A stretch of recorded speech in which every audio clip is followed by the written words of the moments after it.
నీ మీద పడిన మొదటి ముద్దు యేసుదే. ఫస్ట్ సారి నిన్ను ఎత్తుకున్న చేతులు యేసువే, నిన్ను చెక్కిన హస్తాలు యేసువే. ఒకసారి గుర్తు చేసుకో, ఎన్నిసార్లు గుండె చెదిరి నువ్వు కూర్చున్నప్పుడు నీకు ఆయన వాక్కుతో మాట్లాడాడో చూడు. నువ్వు ఎవరెవరో మనుషులు వచ్చి మాట్లాడతారని ఎదురు చూసావు, ఎవడు కనపడలా. అప్పుడు తన వాక్కును పంపి నిన్ను బాగు చేశాడు. గుర్తు తెచ్చుకో. నువ్వు ఎక్కడో ఉంటే, ఏదో స్థితిలో ఉంటే, ఎవరు నన్ను ఆదరించట్లేదని ఏడుస్తూ ఉంటే, నేనున్నాను, భయపడకు.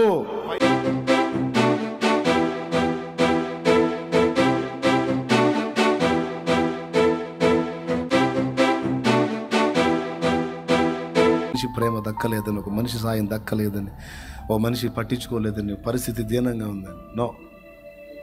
యేసున్నాడు, యేసున్నాడు, యేసున్నాడు. అందుకే బతికున్నావు నువ్వు. యేసు ఉన్నాడు, అందుకే దాటించుకొచ్చాడు ఎన్నో విషయాలు. ఒకటే ఇన్ఫర్మేషన్ నీకు, సృష్టికర్త అయిన నీకు ముక్కుందే. యేసయ్య వేళ్ళే ఆ ముక్కును అలా చేసినాయి. ఈ కళ్ళున్నాయే, యేసయ్య చేతి వేళ్ళే ఆ కళ్ళను అలా చెక్కుకున్నాయి. ఈ ముఖం ఉందే, ఈ షేపు, యేసయ్య చేతులే వాటిని అలా నిర్మించినాయి. నీ జుట్టు ఉంది కదా, ఉన్నంత వరకు ఆయన ఇచ్చిందే. ఎంత జుట్టు ఉండాలో డిసైడ్ చేశాడు, నువ్వెంత ఎత్తు ఉండాలో డిసైడ్ చేశాడు. ఒకవేళ నీకు అవిటితనం ఉన్నా, అవిటితనాన్ని కావాలనే కొంచెం ఈ వంకర ఉండాలిరా నీకు, నీ క్షేమం కోసం అని పెట్టాడు. నీ తల్లి కానీ పిండంగా నువ్వు ఉన్నప్పుడు నిన్ను ముద్దాడిన యేసు అక్కడ ముద్దాడాడు. ఈ భూమి మీదకి మొదటిసారి నువ్వు వచ్చినప్పుడు నిన్ను ముద్దాడినవి యేసు పెదవులే. ముద్దు పెట్టుకొని అమ్మ కడుపులో వేసాడు నిన్ను. నాయన అబద్ధాలు కాదు, నాయన వాక్యం, నాయన వాక్యం. ముద్దు పెట్టుకొని అమ్మ కడుపులో వేసాడు.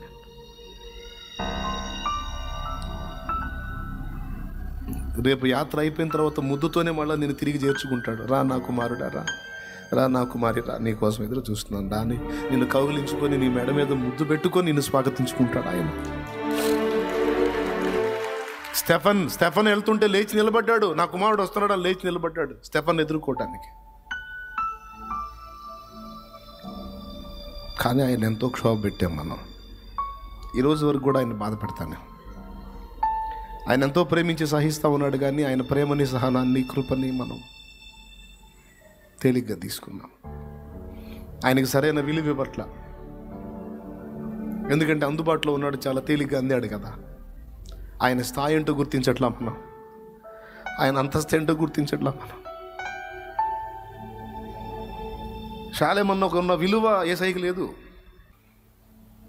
ఒక మనిషి కోసం వెతుకుతూ ఉంటావు నువ్వు. యేసయ్య తేలిగ్గా అందుతాడు కదా. లోకంలో ఒక సామాన్యుడైన మనిషికి ఇచ్చిన విలువ, ఒక అధికారికి ఇచ్చిన విలువ, నీపై అధికారికి ఇచ్చిన విలువ యేసుకు లేదు. ఎందుకు? చాలా తేలిగ్గా నీకు అందుతాడు కదా.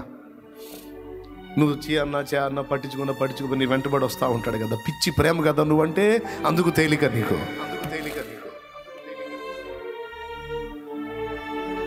నిజమే, అది నువ్వు ఒప్పుకున్నా ఒప్పుకోపోయినా నిజమే. పిచ్చి ప్రేమ నువ్వంటే యేసుకి.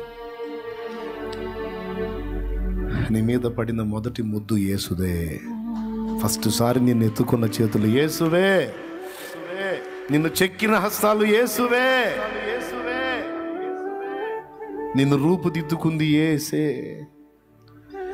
నీకు అమ్మగా నాన్నగా నిలిచింది యేసే.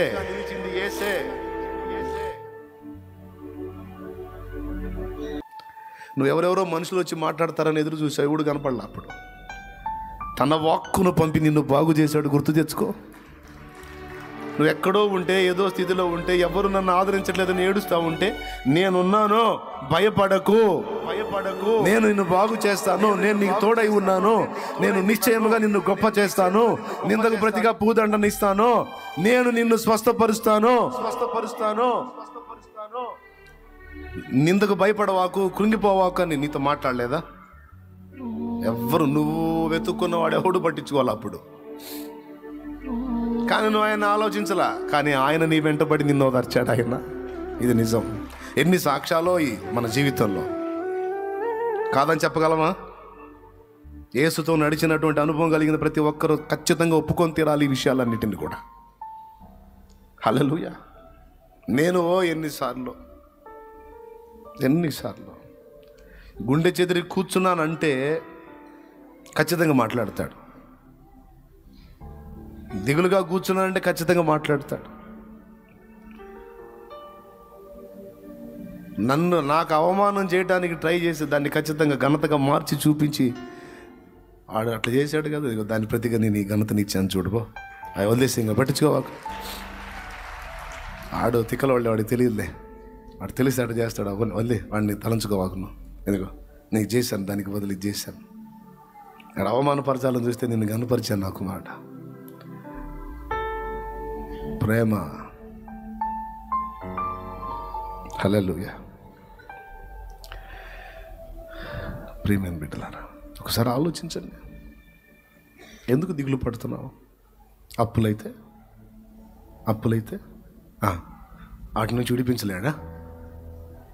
ఇన్ని చేసినోడు ఒక కార్యం చేయలేడా నీకోసం? ఆ జాబ్ లేకపోతే ఇవ్వలేడా? పంట తెగులు వస్తే తిప్పలేడా? పోతే మళ్ళా నెక్స్ట్ ఇయర్ రెండింతలు ఇవ్వలేడా?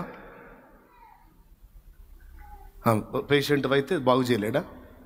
సృష్టికర్త తానే కదా, మట్టికి ప్రాణం పోశాడు కదా, ఊపిరితే మట్టి అవయవాలుగా మారిపోయింది కదా. మట్టికి ఇంత మహిమనిచ్చిన వాడు, నీకోసం ప్రాణం ఇచ్చిన వాడు బాగు చేయడా? ఏం నమ్ముతున్నావు? ఎవరి మాట నమ్ముతున్నావు? సైతాను గాడి మాట నమ్ముతున్నావు. కృంగిపోతున్నావు. ఏడిపించేవాడి మాట నమ్ముతున్నావు. ధైర్యం చెప్పేవాడి మాట నమ్మలేకపోతున్నావు. నువ్వేది నమ్ముతున్నావు అది నీ మీదకి వస్తుంది. సరి చేసుకో. నువ్వేది నమ్ముతున్నావు అదే నీ మీదకి వస్తుంది. ఆయన అంటున్నాడు, చివరిగా చెప్తున్నా వినండి, ఇంత చేసిన వాడిని నేనర్రా, శూన్యమైపోయిన దాన్ని సుందర సృష్టిగా మార్చిన వాడిని నేను, నీ జీవితాన్ని కూడా అలా చెయ్యగలను. నువ్వు సైతాను మాట వినవాకు, నా మాట విను, నా స్వరం విను.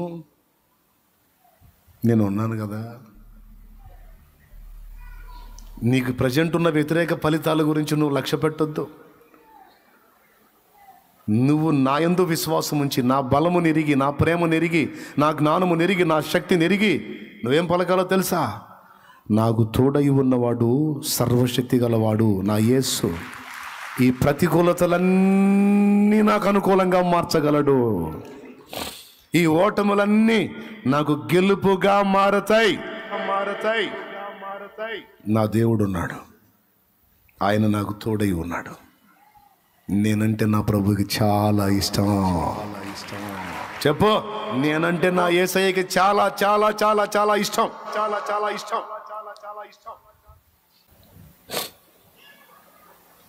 ఏ తల్లన్నా ఇష్టం లేకుండా బిడ్డను కంటదా? ఇష్టం లేకుండా బిడ్డను కంటదా? కడుపులో బిడ్డ 9 మాసాలు మోసింది అంటే ఇష్టపడే మోసం. ఇష్టం లేకుండా యేసయ్య నిన్ను నన్ను చేస్తాడా? నిన్ను నన్ను ముద్దారా మురిపము తీయరా నిర్మించుకున్నాడంటే, ఓయ్ అబ్బా, నిన్ను చేసేటప్పటికి ఎన్ని ముద్దులు పెట్టాడో, ఈ బొమ్మ తయారయ్యేటప్పటికి ఎన్ని రకాలుగా మురిసిపోయాడో నీకేం తెలుసు? ఈ బొమ్మను రెడీ చేసేటప్పటికి నాకు అదే అనిపిస్తుంది. ఎన్నిసార్లు సంతోషించాడో, ఎంత మురిసిపోయాడో. ఇంత చేసినోడు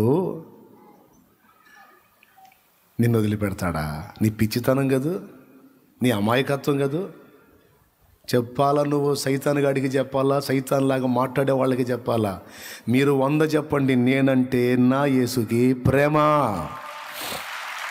నేనంటే నా యేసుకి ఇష్టం, నేనంటే నా ప్రభుకి ప్రాణం.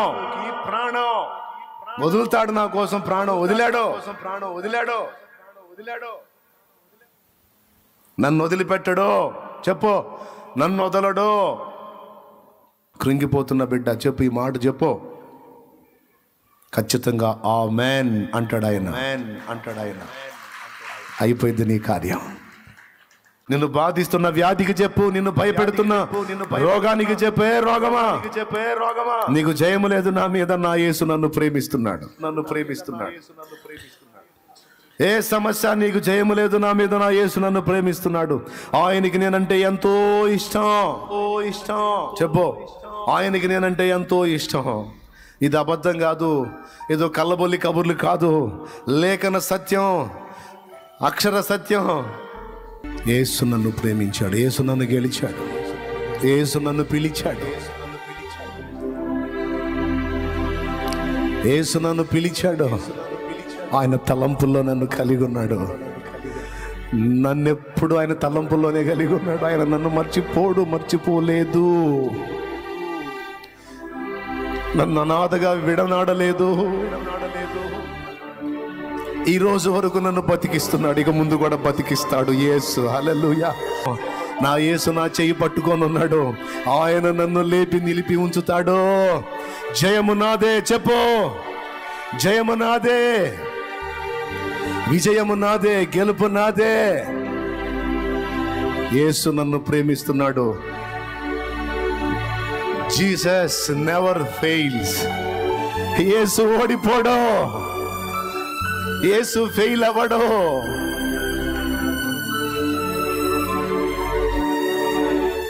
ఆయన నన్ను ప్రేమిస్తున్నాడు. సాతానుగాడు రకరకాలుగా మనకి భయాలు తీసుకొచ్చి, గలిబిలి తీసుకొచ్చి, ఓటమిలో మనం బతకాలని అన్ని వ్యతిరేకమైన ఆలోచనలు తీసుకొచ్చి మనల్ని కృంగగొడుతున్నాడు. అది కుట్ర. అవకాశం ఇవ్వద్దు. ఈరోజు యేసయ్య ప్రేమను విన్నావు, నువ్వు యేసయ్య ప్రేమను తెలుసుకున్నావు, నువ్వు యేసు శక్తి ఏంటో తెలుసుకున్నావు. అసలు నీ సృష్టికర్త ఎవరో అర్థమైపోయింది ఈరోజు నీకు. యేసు నీ బాడీ నిర్మించింది ఆయన, అందులో లోపాలు వస్తే బాగు చేసేది ఆయన. ఆయన రక్తం స్వస్థపరిచే శక్తి కలిగినది, పాపములు కడుగునది.